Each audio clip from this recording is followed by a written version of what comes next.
1930കളിൽ ജനിക്കുകയും പിന്നീട് 1940കളിൽ ഈ വേളൂർ എലിമെന്ററി സ്കൂളിൽ പഠിക്കുകയാണ്.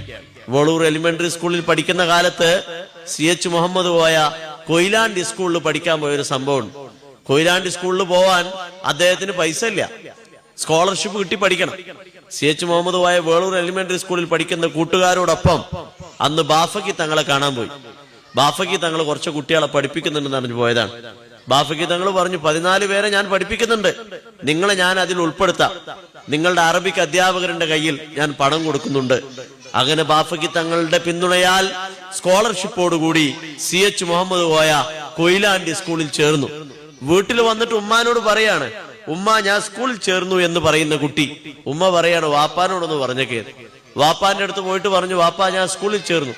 വാപ്പ മകനെ അടിക്കാണ്. എന്തിനാന്നറിയോ? സ്കൂളിൽ ചേർന്നതിന് മാത്രമല്ല, ഈ പണിക്ക് പോകേണ്ട കാലത്ത് നിന്നോട് ആര് പറഞ്ഞു സ്കൂളിൽ ചേരാൻ? രണ്ടാമത് എന്താണെന്നറിയോ? നിനക്കാരാടാ സ്കൂളിൽ പോകുമ്പോ ശീലക്കുട വാങ്ങിച്ചു തരാൻ? ശീലക്കുട വാങ്ങിച്ചു കൊടുക്കാൻ പൈസ ഇല്ലാത്ത വാപ്പാന്റെ മകൻ ഞാൻ ഓലക്കുട ചൂടി സ്കൂളിലേക്ക് പോയിക്കോളാമെന്ന് വാപ്പാനോട് പറയുന്ന കുട്ടി. ആ കുട്ടിയാണ് കൊയിലാണ്ടി സ്കൂളിൽ പോയി പഠിച്ചത്. കൊയിലാണ്ടി സ്കൂളിൽ പഠിക്കാൻ പോകുന്നത് എങ്ങനെയാണെന്നറിയോ? വാപ്പാനോട് ഉമ്മ കേണപേക്ഷിച്ചിട്ടാണ്. ഒരു കൊല്ലല്ലേ പഠിച്ചോട്ടെ എന്ന് പറഞ്ഞിട്ടാണ്. കൊയിലാണ്ടി സ്കൂളിൽ പഠിക്കുന്ന കാലത്ത് MSFന്റെ മലബാർ ജില്ലാ ജോയിന്റ് സെക്രട്ടറിയായി. അതിനു മുമ്പേ കൊയിലാണ്ടി സ്കൂളിൽ പഠിക്കുന്ന കാലത്ത് MSFന്റെ വാർഡ് കമ്മിറ്റിയുടെ ഭാരവാഹിയും പിന്നീട് സാമൂതിരി കോളേജിൽ, ഇന്നത്തെ ഗുരുവായൂരപ്പൻ കോളേജിൽ പഠിക്കുന്ന കാലത്ത് MSFന്റെ മലബാർ ജില്ലാ ജോയിന്റ് സെക്രട്ടറിയുമായി. ഇങ്ങനെ മലബാർ ജില്ലാ ജോയിന്റ് സെക്രട്ടറി ആയിരിക്കുന്ന കാലത്ത് ഇന്ത്യയിലെ ഏറ്റവും പ്രധാനപ്പെട്ട മുസ്ലിം നേതാവ് നവാബ് സദാ ലിയാഖത്ത് അലി ഖാൻ അദ്ദേഹം കോഴിക്കോട് ഒരു പരിപാടിക്ക് വന്നു. നവാബ് സദാ ലിയാഖത്ത് അലി ഖാൻ കോഴിക്കോട് വന്ന സമയത്ത് അദ്ദേഹത്തിനൊരു സ്വീകരണം നൽകി. അദ്ദേഹത്തിന് സ്വീകരണം നൽകിയപ്പോ MSF ആരെങ്കിലും അദ്ദേഹത്തിന് അനുമോദിച്ച് സംസാരിക്കണമെന്ന് പറഞ്ഞപ്പോ MSFന്റെ അന്നത്തെ പ്രസിഡന്റ് ഹസൻ റിസ സാഹിബ് പറഞ്ഞു, ഞങ്ങളെ പ്രതിനിധീകരിച്ച് CH മുഹമ്മദ് കോയ സംസാരിച്ചോട്ടെ. CHന്റെ പ്രസംഗം കേട്ടിട്ട് ഇന്ത്യയിലെ ഏറ്റവും പ്രഗത്ഭനായ മുസ്ലിം നേതാവ് സദാ ലിയാഖത്ത് അലി ഖാൻ, അദ്ദേഹം പിന്നീട് പാകിസ്ഥാനും ഇന്ത്യയും രണ്ടായപ്പോ പാകിസ്ഥാന്റെ പ്രധാനമന്ത്രിയായ മനുഷ്യനാണ്. അദ്ദേഹം പറഞ്ഞെന്താണെന്നറിയോ? ഈ കുട്ടീനെ ഞാൻ എന്റെ കൂടെ കൊണ്ടുപോവാണ്, ഞാൻ അലീഗറിലൊക്കെ ചേർത്ത് പഠിപ്പിച്ചോളാം.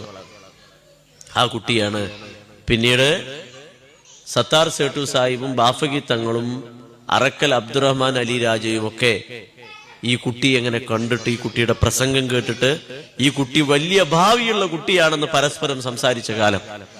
CHന്റെ വാപ്പതൊന്നും അറിയണില്ല. ലീഗിന്റെ വലിയൊരു സമ്മേളനം കൊയിലാണ്ടിയിൽ നടക്കുകയാണ് 1946. 1946 സമ്മേളനത്തിൽ അഭിവന്ദനായ CH മുഹമ്മദ് കോയ സാഹിബിന്റെ പിതാവ്, കോയോട്ടിയാക്കാന്ന് നാട്ടുകാരൊക്കെ വിളിക്കുന്ന പയ്യമ്പുരത്തിൽ ആലി മുസ്ലിയാർ ഈ പരിപാടി കാണാൻ പോയതാണ്. പരിപാടി കാണാൻ പോയപ്പോ സദസ്സിൽ ബാഫക്കി തങ്ങളുണ്ട്.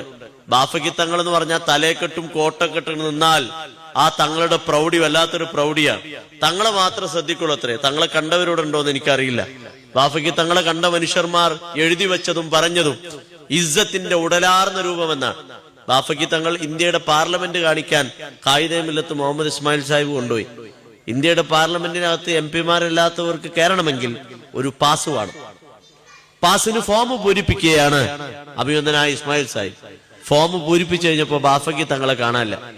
ബാഫക്കി തങ്ങളെ കാണാഞ്ഞിട്ട് ഇസ്മായിൽ സാഹിബ് തെരഞ്ഞെടുക്കുകയാണ്. സെക്യൂരിറ്റിയോട് ചോദിച്ചു, തങ്ങൾ എവിടെയാണ്? ബാഫക്കി തങ്ങൾ ആരെങ്കിലും കണ്ടോ? ഒരു തൊലക്കെട്ടും തൊപ്പിയൊക്കെ വെച്ചൊരു മനുഷ്യന്. ഞങ്ങൾ അകത്തേക്ക് വിട്ടു. എന്താ വിടാൻ കാരണം? ഏതൊരു മുഗള രാജാവേറ്റ് വന്നെന്ന് കരുതി പോയി എന്നാണ്.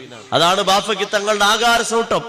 ബാഫക്കി തങ്ങളെ കാണുന്ന സമയത്ത് അഭിവന്ദനായ CHന്റെ പിതാവിനൊന്ന് കൈ കൊടുക്കാൻ പോയി. CHന്റെ പിതാവ് ബാഫക്കി തങ്ങളുടെ അടുത്തെത്തിയിട്ട് കൈ കൊടുക്കുമ്പോ ഒപ്പുള്ള ആള് പറഞ്ഞു, തങ്ങളെ നിങ്ങളൊക്കെ സ്കോളർഷിപ്പ് കൊടുത്ത് പഠിപ്പിച്ച കോയ എന്ന് പറഞ്ഞ കുട്ടിയില്ലേ, ആ കുട്ടിയുടെ വാപ്പയാണ്. ബാഫക്കി തങ്ങൾ ആ പിതാവിന്റെ മുമ്പിൽ എണീറ്റെന്നിട്ട് പറഞ്ഞു, ആലി മുസ്ലിയാരെ, നിങ്ങൾ പുണ്യം ചെയ്ത പിതാവാണ്, നിങ്ങൾ അള്ളാഹു അല്ലാതെ അനുഗ്രഹിച്ചിരിക്കും. കോയാനെ പോലത്തെ ഒരു കുട്ടിക്ക് നിങ്ങൾ ജന്മം നൽകി. ആ കുട്ടി ഇന്ത്യയിലെ മുസ്ലിങ്ങളുടെ നേതാവാനുള്ള കുട്ടിയാണ്. ആ കുട്ടിയാണ് പിന്നീട് ഇന്ത്യയിലെ ഏറ്റവും പ്രധാനപ്പെട്ട മുസ്ലിം നേതാവുമാണെന്ന് ബാഫക്കി തങ്ങൾ പറഞ്ഞു. ഈ പിതാവ് വീട്ടുക്ക് പോവാണ്. വീട്ടുക്ക് പോകുമ്പോ ഉമ്മയും കുട്ടികളും ഇരിക്കുന്നിടത്ത് പോയിട്ട് മോനെ പിടിച്ച് ആഞ്ഞാഞ്ഞ് ചുംബിച്ചിട്ട് പറയാണ്, മോനെ, വാപ്പാക്ക് മോന്റെ വലുപ്പറിയാതെ പോയി, ഈ വാപ്പാനോട് പൊരുത്തപ്പെടണം എന്ന് പറയുമ്പോ ഉമ്മ പറയാണ്, നിങ്ങൾ എന്തിനാണ് കുട്ടിയെ കൊണ്ട് പൊരുത്തപ്പെടിപ്പിക്കണം എന്ന് പറയുമ്പോ എടി എന്റെ മോണ്ടല്ലോ, ഈ മോൻ, എന്റെ പൊന്നുമോൻ, ഇവന്റെ പേര് പറഞ്ഞ് ബാഫയ്ക്ക് തങ്ങൾ എന്റെ മുമ്പിൽ എണീറ്റു നിന്നടി എന്നു പറഞ്ഞ് ഈ പിതാവ് വിതുമ്പിക്കരയുമ്പോ അപ്പുറത്ത് നിലത്തിരുന്ന് വിങ്ങിക്കരഞ്ഞ കുട്ടിയാണ് മഹാനായ CH മുഹമ്മദ് കോയ.